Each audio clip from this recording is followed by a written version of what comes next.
السلام عليكم ورحمة الله وبركاته بسم الله والحمد لله والصلاة والسلام على رسول الله وعلى آله وصحبه ومن والاه رب اشرح لي صدري ويسر لي أمري واحلل عقدة من لساني يفقهوا قولي. Mes frères et sœurs, aujourd'hui avec l'aide d'Allah Tabarak wa Ta'ala, notre thème est nos erreurs pendant le mois de Ramadan. Alhamdulillah, nos cœurs sont remplis de joie parce que nous avons accueilli cet honorable invité qui est Shahru Ramadan, ce mois béni qui est le mois de Ramadan. Un mois d'adoration, un mois de miséricorde, un mois d'affranchissement du feu de l'enfer. Il s'agit du mois du Coran, il s'agit d'un mois dans lequel nous faisons des efforts, nous faisons plus d'adoration et nous demandons à Allah subhanahu wa ta'ala de nous pardonner. Mes frères et sœurs, hélas, il y a beaucoup de gens qui pendant ce mois font beaucoup d'erreurs. Et nous allons, Inch'Allah, mettre le doigt sur ces erreurs afin que pendant ce mois, on ne soit pas dans l'insouciance et qu'on fasse très attention à bien profiter de ce mois. Alors la première des erreurs que les gens font pendant ce mois, c'est qu'ils ne l'apprécient pas à sa juste valeur. C'est-à-dire qu'il y a des gens parmi les musulmans qui vont considérer ce mois comme n'importe quel mois. Et ça, c'est une très grande erreur. Il faut impérativement que dans ton cœur, tu comprennes que c'est une occasion en or qui nous est présentée, celle d'être vivant pendant le mois de Ramadan. Le prophète sallallahu alayhi wa sallam, dans le hadith rapporté par Bukhari et Muslim selon Abu Huraira radiyallahu anhu, il a dit: quand arrive le mois du Ramadan, les portes du paradis sont ouvertes, les portes de l'enfer sont fermées et les démons sont mis au fer. C'est-à-dire quoi? C'est-à-dire que les rebelles parmi les démons sont enchaînés. Et pendant ce mois, il y a une nuit qui vaut mieux que 1000 mois. C'est Laylatul Qadr. Allah Ta'ala nous dit: Laylatul Qadri khayrun min alfi shahr. La nuit du destin vaut mieux que 1000 mois. Elle vaut mieux que 1000 mois d'adoration. Et donc, tous ces arguments doivent nous motiver à faire beaucoup d'efforts dans les adorations. Pourquoi? Pour être quelqu'un de meilleur, pour obtenir le pardon d'Allah Tabarak wa Ta'ala. Également, il y a une parmi les erreurs qui est commise chez certains, c'est le fait de ne pas être à l'aise pendant ce mois, le fait de sentir de la gêne parce qu'on jeûne le mois de Ramadan. Certains, malheureusement, pendant ce mois, ils se sentent bridés, ils se sentent mal, voire étouffé. Pourquoi? Parce qu'il ne peut plus toucher à la cigarette, parce qu'il ne peut plus appeler sa copine et faire du haram comme il avait l'habitude de le faire. Beaucoup de gens malheureusement se sentent mal pendant le mois de Ramadan parce qu'ils ne peuvent plus faire tel et tel péché. Mon frère ainsi que toi ma sœur, saisis cette opportunité qui t'est offerte, celle d'être vivant pendant Ramadan pour te débarrasser justement de ces péchés, de te débarrasser de la cigarette, des relations illicites, de te débarrasser de l'écoute du haram, de te débarrasser de l'argent sale. C'est maintenant que tu dois saisir cette opportunité et ne pas repousser les bonnes actions à demain. Beaucoup de gens, malheureusement, sont tombés dans ce qu'on appelle at-taswif, le fait de remettre la bonne action à demain. Saoufa, c'est-à-dire, Inch'Allah, je vais prier, t'inquiète. Mon frère, pourquoi tu ne pries pas pendant Ramadan? Ça arrive. Pourquoi tu ne portes pas encore ton hijab, ma sœur? Inch'Allah, t'inquiète pas, je laisse projet, mais pas maintenant. Ne repousse jamais une bonne action que tu peux faire aujourd'hui. Car aujourd'hui t'appartient, demain, tu n'es pas sûr d'être vivant. Parmi les erreurs commises pendant Ramadan, la paresse, le fait de dormir toute la journée. On a des gens qui vont dormir toute la journée pendant Ramadan. Ils vont par ce sommeil éliminer Salat al-Dhuhr. Certains même vont dormir jusqu'au Maghrib. C'est-à-dire que toute la nuit, il est réveillé, et on parlera après des erreurs commises la nuit, et la journée, c'est dormir. Elles sont où tes prières? Je ne suis pas en train de dire que ton jeûne n'est pas valide parce que tu ne pries pas. On a déjà abordé ce sujet d'ailleurs. Celui qui ne prie pas et qui jeûne, son jeûne, on espère, Inch'Allah, qu'il soit accepté par Allah subhanahu wa ta'ala. En tout cas, il est valide, ça veut dire qu'il est compté pour lui. D'accord? Mais ça ne veut pas dire par là qu'il nous est demandé que de jeûner. Vous savez très bien qu'on a 5 piliers dans notre religion. Il faut impérativement les mettre en pratique. Impérativement. Et puis la prière, normalement, à partir de l'âge de 10 ans, tu fais la salat, comme ça nous a été enseigné dans les textes de la sunna. Donc, celui ou celle qui dort toute la journée, c'est quoi ce type de jeûne-là? C'est quoi ce jeûne en fait? Qu'est-ce que tu fais exactement pour te rapprocher d'Allah? Tu dors seulement, c'est ça? Allah subhanahu wa ta'ala, je vous le rappelle, il nous a dit « La'allakum tattaqoun ». C'est ça qu'il faut retenir. C'est que le jeûne, il nous a été prescrit. Pourquoi? Pour qu'on atteigne la piété. La piété, c'est quoi? C'est de se détacher du haram et faire ce qui est obligatoire. Parmi les erreurs commises, il y a le fait de veiller la nuit longtemps sans raison valable. Si seulement il ou elle veillait pour lire le Coran, tant mieux d'ailleurs. D'ailleurs, dans un hadith, as-siyam wal-Qur'an, ils vont intercéder en la faveur de leur auteur, le jeûne et le Coran intercéderont. D'ailleurs, le Coran dira: je l'ai empêché de dormir la nuit. C'est-à-dire qu'il a tellement lu le Coran la nuit qu'il n'a pas dormi. Mais aujourd'hui, non. Les gens veillent la nuit pas pour lire le Coran, pas pour prier des prières nocturnes, des prières de nuit. Non. Mais pourquoi? Pour papoter entre potes en bas d'un immeuble, en fumant, malheureusement, de la drogue, en dérangeant le voisinage, en transformant le hall en une salle pleine de fumée, en nuisant au voisinage, que des choses qui sont interdites en islam.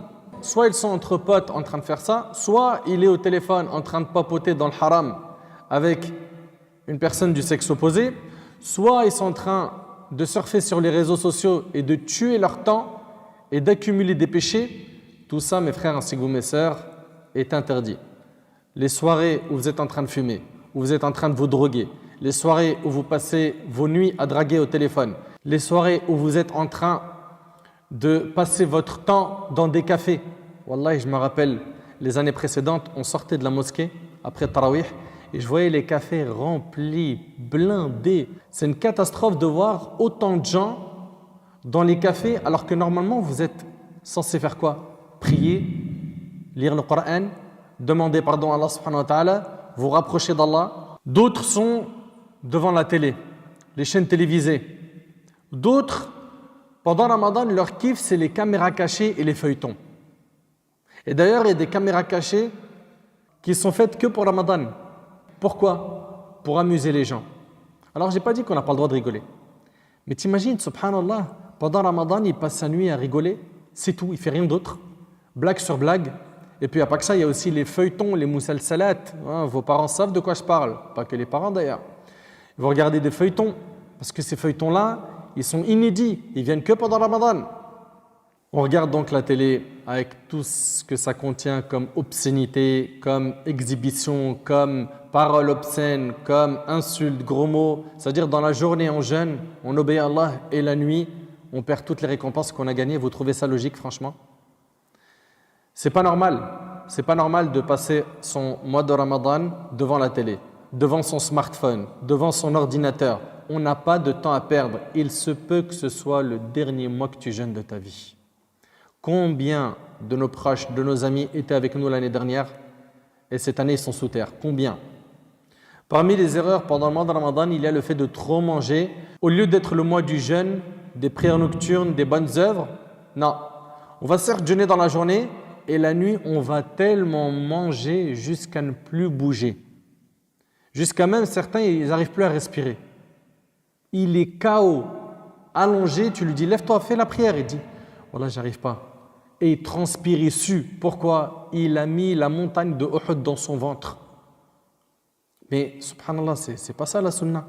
Dans un hadith rapporté par l'imam al-Tirmidhi, le prophète sallallahu alayhi wa sallam a dit: jamais le fils d'Adam n'a rempli de récipients pire que son ventre. Il suffisait pourtant au fils d'Adam de quelques bouchées pour subvenir à ses besoins. Et même s'il lui en fallait absolument davantage, qu'il réserve donc un tiers de son estomac, pourquoi? Pour la nourriture, un autre tiers pour la boisson et un tiers à sa respiration. Ahna, on a 15 tiers de viande. 15 tiers de viande. On n'arrive plus à bouger, je vous dis. Tu lui dis va prier Tarawih ou dès qu'il va prier derrière un imam, ou s'il prie chez lui, il n'arrive pas. Il n'arrive pas à assumer 2 rak'at. Il dit wallah, je ne sais pas ce qui se passe aujourd'hui, je me sens pas bien. Regarde tout ce que tu as mangé, mon frère. Ou toi, ma sœur. Parmi les erreurs commises pendant le mois de Ramadan, on a le fait de délaisser, le fait d'ordonner le bien et interdire le mal, le fait de conseiller les musulmans. Certains voient devant eux des erreurs, des actes blâmables et ils ressentent absolument rien. On se doit d'interdire le blâmable et d'ordonner le bien.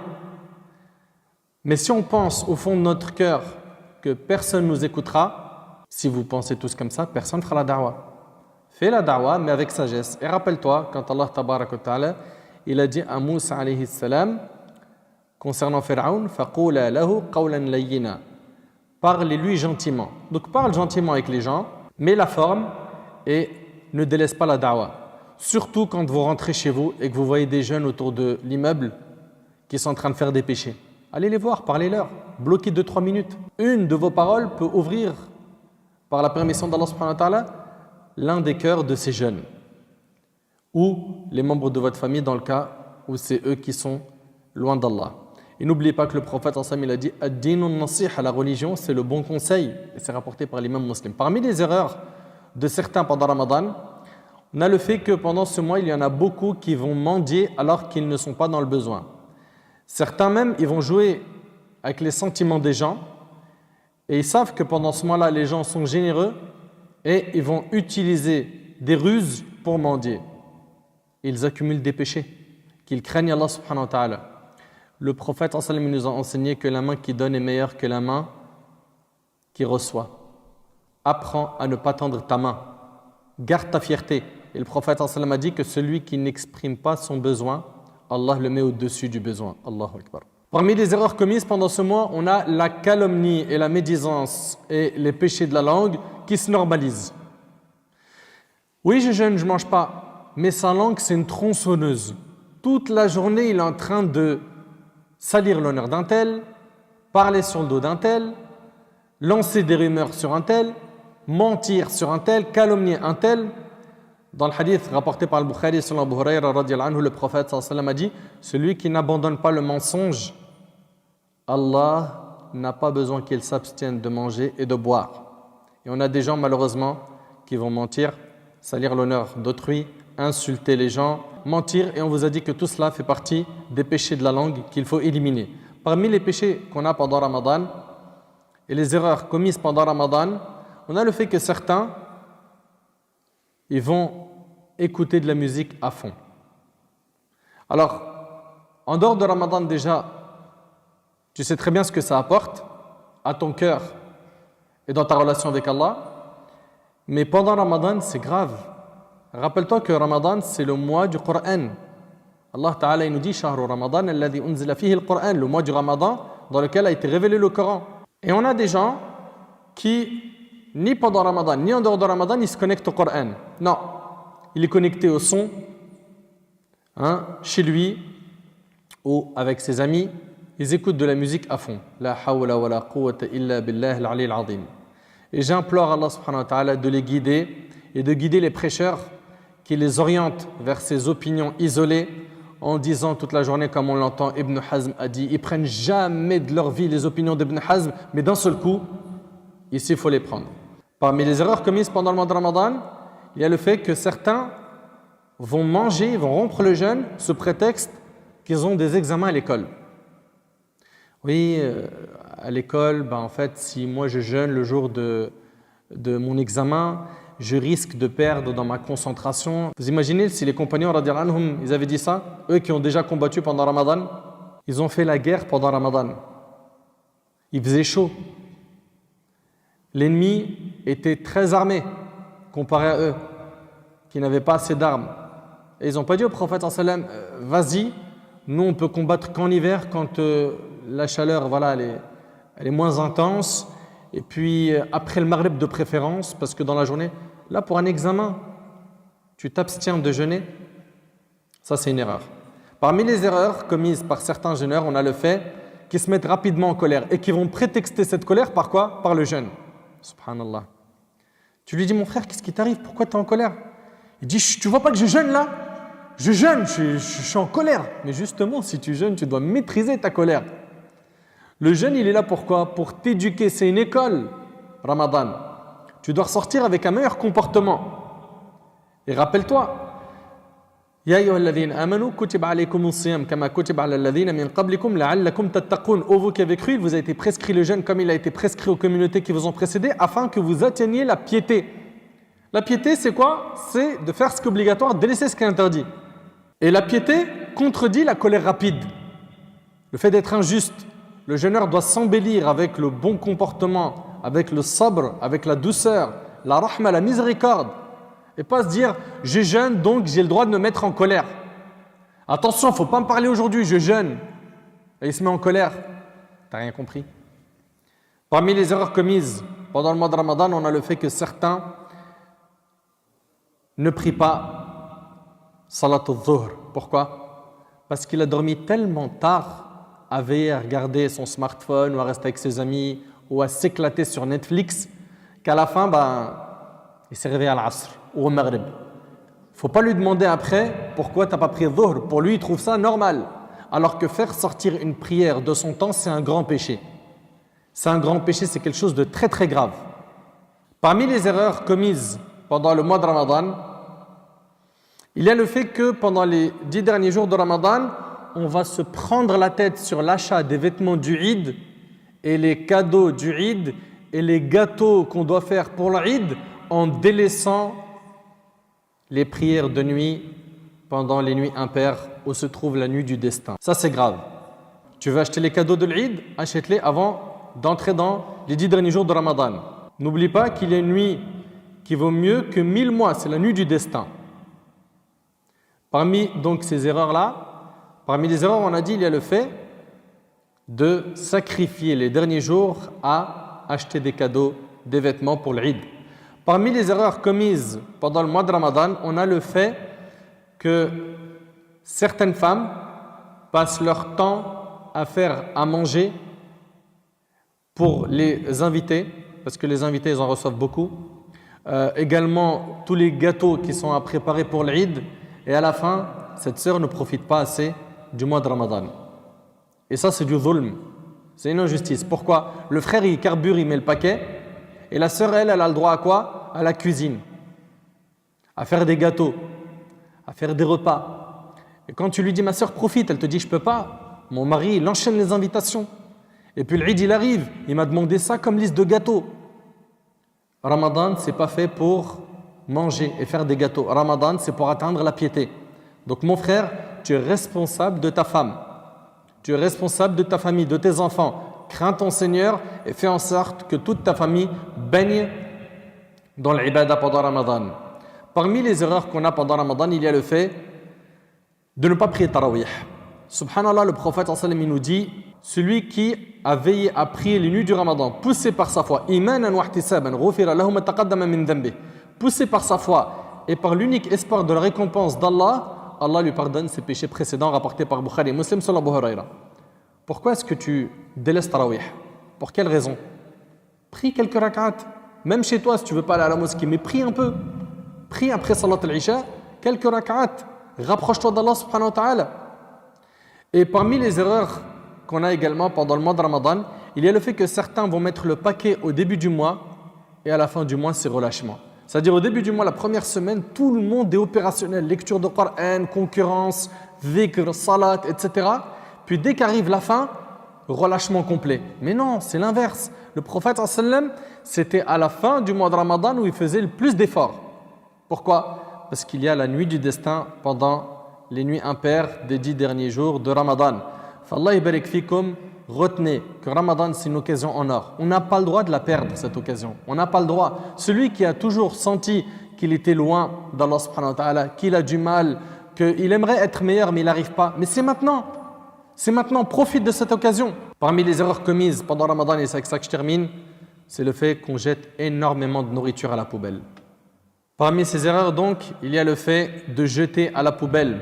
Les gens ont les yeux plus gros que le ventre. Ils font trop de courses. Ils font trop à manger et à la fin, ça ne se mange pas, ça reste dans le frigo plusieurs jours jusqu'à la fin finir à la poubelle. Si vous voyez que vous avez un surplus, le jour où vous avez fait ce repas, donnez-en un petit peu à vos voisins, qu'ils soient musulmans ou non. Ou bien si vous connaissez des associations qui font des maraudes, connectez-vous à eux. Essayez de trouver un plan pour ne pas jeter de la nourriture à la poubelle. Mais malheureusement aujourd'hui, les gens le font sans aucune gêne. Et ça, c'est grave. C'est grave, fahbab al-kiram, que chacun d'entre nous prenne en considération toutes ces erreurs. Et si jamais tu t'es reconnu sur certains de ces points, c'est l'occasion. C'est l'occasion de changer, c'est l'occasion de corriger, c'est l'occasion de réparer. J'implore Allah subhanahu wa ta'ala de nous faciliter d'être bons et d'être constants dans nos adorations pendant ce mois et surtout les 10 dernières nuits de Ramadan. d'y mettre le paquet car il s'y trouve une nuit qui vaut mieux que 1000 mois. أسأل الله سبحانه وتعالى أن ينفعني بما قلت وأن ينفعكم بما سمعتم. هذا ما أعلم والله عز وجل أعلى وأعلم. سبحانك اللهم بحمدك أشهد أن لا إله إلا أنت أستغفرك وأتوب إليك. جزاكم الله خير وآخر دعوانا أن الحمد لله